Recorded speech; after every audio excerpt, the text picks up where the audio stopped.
Hey, what's up, folks?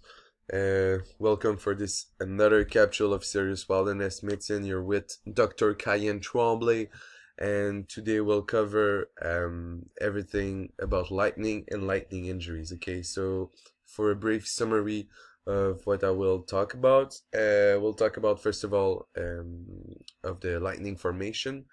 After that, some little facts about lightning, types of lightning injuries, problems associated with lightning strikes, to finally cover the management and the prevention of lightning injuries.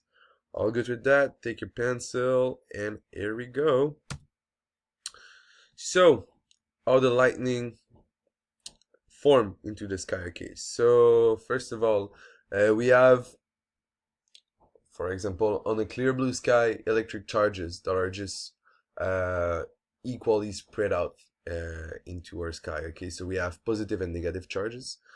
However, when we have a thunderstorm or a big cloud, as we can see here on the picture on the right, negative and positive charge are separated into the cloud. So we can see that here we have air currents that will move upward, that we call the updraft, and will bring all the ice crystals in the cloud that retains the positive charges at the top.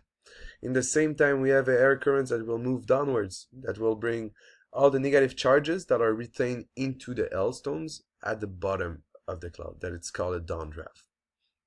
By knowing that, or on top of that, at the Earth surface, we have positive charges. So what will happen is negative and positive are always attracted, and they need to be connected together at some point. So lightning is created from that. So we can see here on the picture on the left that negative charges will go all the way to the ground and will create an invisible channels from cloud to the ground.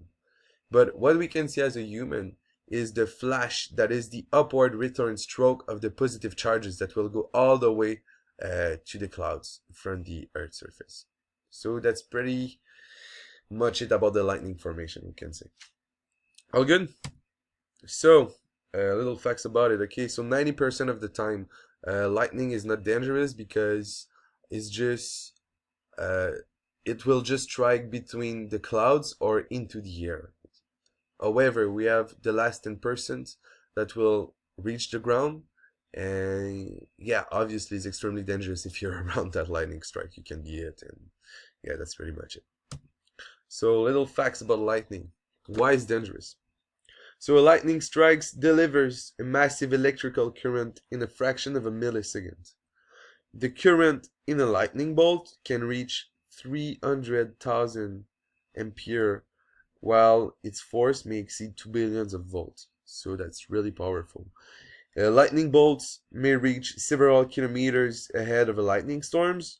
Lightning flows downhill like water, seeking the path of least resistance to the ground. And finally, lightning bolts are unpredictable and may strike randomly. So, type of lightning injuries. So we have mainly five type of lightning injuries. We have from a direct strike, so the lightning strike directly on you. We have through contact with another object. So, from example, you're touching, I don't know, like a garbage band that is made of steel, and the lightning will hit that garbage band. You will be hit as well. Through a splash of current from another body or object, through contact with the ground when the lightning has struck nearby, so almost 50% of all cases, and finally through trauma caused by being thrown in the blast. And I wanted to add on that that little picture here.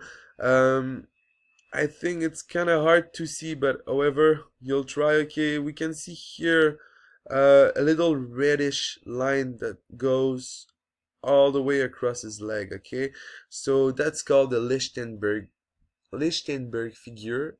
That mainly all the victim that got hit by lightning will have on their skin. So what it is just, we can say, a printed path of the lightning into the body of the victim. Okay, however, mainly 90% of the time the Lichtenberg figure will disappear after a while.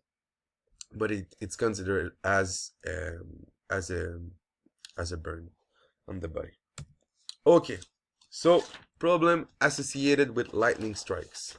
Um, First of all, the cardiopulmonary failure. So we can say mainly about that, like 30% of all lightning strikes are fatal, and the primary cause is when you got hit by lightning.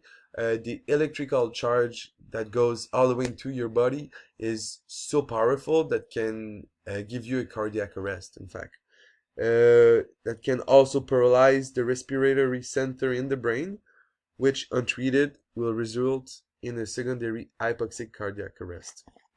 I'll just take a sip of water, sorry.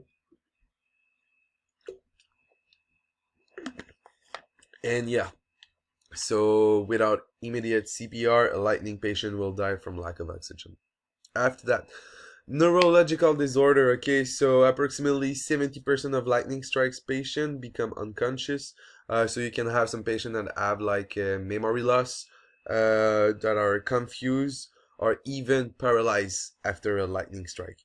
It can result because the brain can have some bleeding around. So obviously you have to be really careful of the symptoms of the victim and the sign that you can see to evacuate as soon as possible if um, if it happened. Okay, so after that we have the burns. So mainly about that, deep burns are uncommon with lightning strikes, because the shock is too fast. However, you can have some really deep burns if the victim have, for example, metal or some, yeah, in fact, metal on him, and it can be burns as well from, we can say, the thermal burns resulting from heated clothing and metal objects. Yeah, that can happen as well. And finally, traumatic injuries. Blunt trauma can result from being thrown by the blast. Traumatic injuries resulting from the explosive force of rapidly expanding air may include rupture to eyes, eardrum, lungs, capillaries, and soft tissues. Okay, so management of lightning injuries. I wrote here following your soap note because it's mainly about do your primary survey as soon as possible, do a quick physical exam to see if you have any deep burns or bleeding, um, to see if the patient is unconscious, if he's alert. But however, what you want to do is just to evacuate the patient as soon as possible. So you will do your sub-node primary survey, secondary survey, and after that, you need to evacuate even if the victim is in good shape. Okay. As well, Sirius recommends strongly to do a neurological exam. And yes, that's pretty much it for the management. And finally, preventions of lightning injuries. Okay, so the main factor obviously is just to check out the weather. So if you're doing an expedition and you know that you have a thunderstorm coming in, you just have to be aware and to go with your guest to a safe location and to avoid dangerous areas such as trees around, being in a small cavern or close to bodies of water, so don't go in a lake or in a river. Minimize contact with the ground as well, so you can put like some little pads under your boots. Spread the group out, so by having everybody kind of spread out, if the lightning strikes close to someone, it will not like reach everybody else as well. Be aware again of falling trees, and finally remove any metal objects from the body. Cool. And just to finish with that, I found a little fact that I think is pretty cool, is that the University of Florida and the Museum of Florida did a research that proved that we have more dead caused by lightning strike than by a shark attack. So just some little numbers about it. I think it's pretty neat. Is, for example, between the 1950s and 2010, in the state of Alabama, we had 110 person that died from a light fatalities from a lightning strike, I want to say. in comparison of only 5 shark attack and 0 death. And in other states, for example, will be California, that is 30% that die because of lightning strikes, against 89 shark attack, but only 7 death of that. But yeah, we have to do that research only with like the coastal states. However, I thought it was pretty neat to know that. So here we have the sources for the University of Florida, for the Lichtenberg figure, and all the information as well was took from the Sirius Wilderness Medicine book. So yes, guys, hope you enjoy. Have a good day, and yeah, nos vemos.